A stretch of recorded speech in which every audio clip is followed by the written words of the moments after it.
Olá, eu sou Marcelo Conrado, professor da pós-graduação em Iguaçu, e estou aqui para responder a seguinte pergunta: por que é importante a presença da fadiga muscular durante o treino de carga baixa, quando o objetivo é hipertrofia muscular? Hoje é muito comum nas academias a gente observar a seguinte situação: as pessoas colocam uma carga baixa e não executam até a falha ou próxima falha concêntrica. Ou seja, eles fazem ali 12, 15 repetições, mas às vezes conseguiria fazer 30, né? Então essas repetições elas acabam sendo executadas, né, muito longe da falha concêntrica. Então, primeiramente, nós vamos entender um pouquinho sobre fadiga. Vou explicar para vocês sobre a fadiga periférica e depois eu quero mostrar para vocês a importância desta fadiga no processo de hipertrofia muscular. Então vamos entender, a pergunta é: por que quando a gente faz as repetições, a gente começa a perder força e aí a gente entra em exaustão? Então fadiga significa perder força muscular. O que faz, né, a força diminuir durante o treino? Então, durante o treino, nós utilizamos, né, a molécula de ATP, que é uma adenosina trifosfato, né, para fazer a contração muscular. E para isso acontecer, o ATP ele precisa ser quebrado em ADP, ou seja, durante as repetições, nós estamos quebrando o ATP em ADP, né? E o que acontece toda vez que quebra aqui o ATP?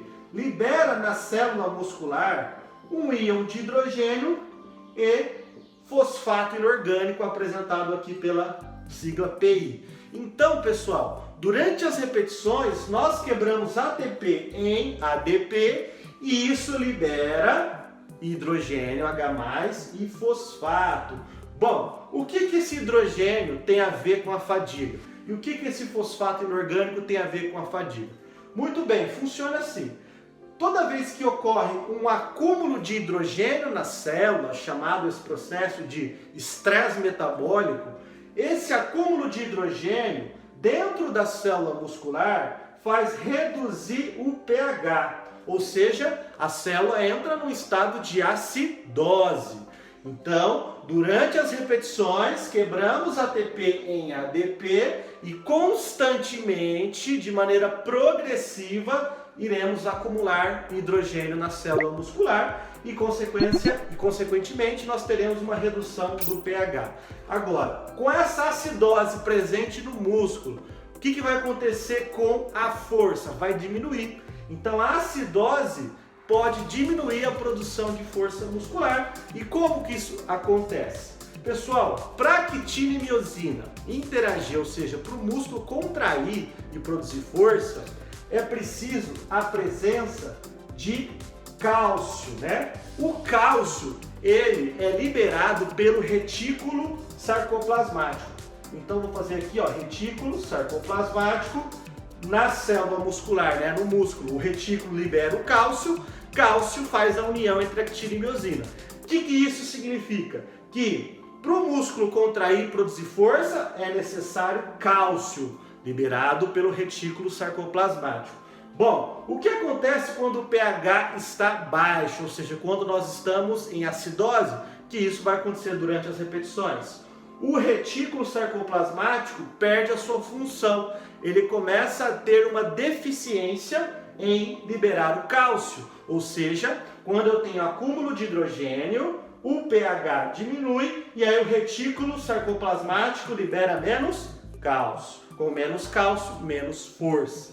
Bom, além disso, o fosfato inorgânico também vem aqui no retículo sarcoplasmático e diminui a produção de cálcio. Ou seja, quando a gente quebra muito ATP, nós teremos acúmulo de hidrogênio, que vai reduzir o pH, e acúmulo de fosfato inorgânico. Com o pH baixo e fosfato inorgânico, o retículo libera menos cálcio e aí nós teremos, com menos cálcio, menos força. Então, o primeiro ponto que nós vimos aqui, o que diminui a força muscular durante as repetições e que nos leva até a exaustão? Acúmulo de hidrogênio e fosfato. Da onde veio o hidrogênio e fosfato? da quebra do ATP. E por que estamos quebrando muito ATP? Porque estamos fazendo repetições. Além disso, um outro item que faz diminuir a força durante as repetições é a concentração de fosfocreatina. Pessoal, a fosfocreatina é um conteúdo, energético, ou seja, é um substrato energético para a produção do ATP. Bom, essa fosfocreatina tem como função produzir ATP de maneira bem rápida. Só que é o seguinte, esse estoque dura em torno de 15 a 20 segundos. Então, quando a gente está fazendo repetições, possivelmente em poucos segundos nós já vamos diminuir o estoque de fosfocreatina. Diminuindo fosfocreatina, diminui a velocidade que faz o ATP. Sem ATP, sem força. Então, vamos pensar agora o seguinte, quando você chega para fazer as repetições, no momento inicial que você vai começar a executar o exercício, por que você tem muita força muscular? Justamente porque não tem acúmulo de hidrogênio, não tem acúmulo de fosfato inorgânico e o estoque de fosfocreatina está cheio. Mas quando você vai fazendo algumas repetições, o ATP vai sendo quebrado em ADP, que vai começar a liberar H+ e fosfato, e aí nós teremos um prejuízo na liberação de cálcio.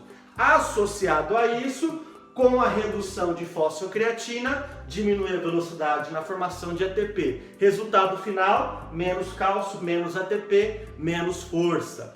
Bom, isso explica, um dos motivos da fadiga periférica durante o treino. Agora, a pergunta é, qual que é a importância de ter essa fadiga, de ter essa redução de força quando o objetivo é a hipertrofia muscular?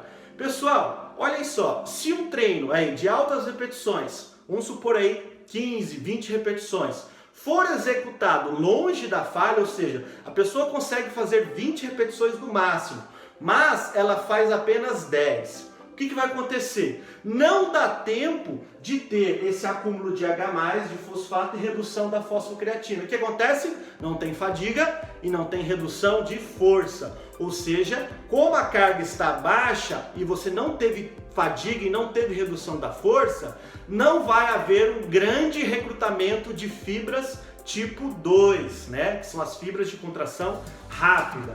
Porém, se eu pegar essa mesma carga, em vez de fazer 10 e continuar, e quando eu fizer 20 repetições, entrar em exaustão, ou seja, houve presença de fadiga, houve a falha concêntrica, ou chegou próximo a ela, o que vai acontecer?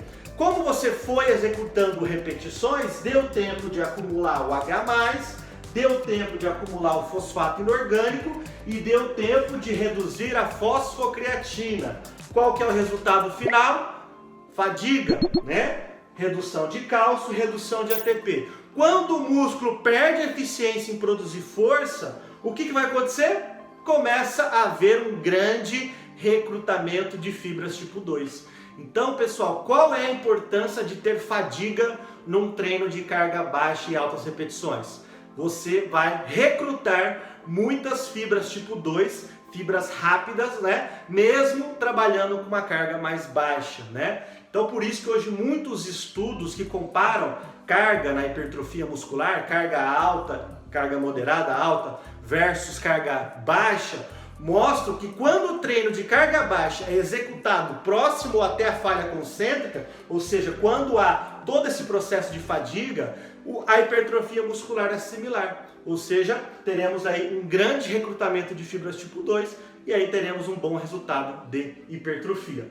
Portanto, se você está treinando e você está executando essas repetições no treino de carga baixa, longe da falha, a resposta hipertrófica é menor. Agora, se você pegar essa carga baixa e executar até sentir a fadiga e até diminuir a sua força, esse treino vai ser um bom treino para hipertrofia.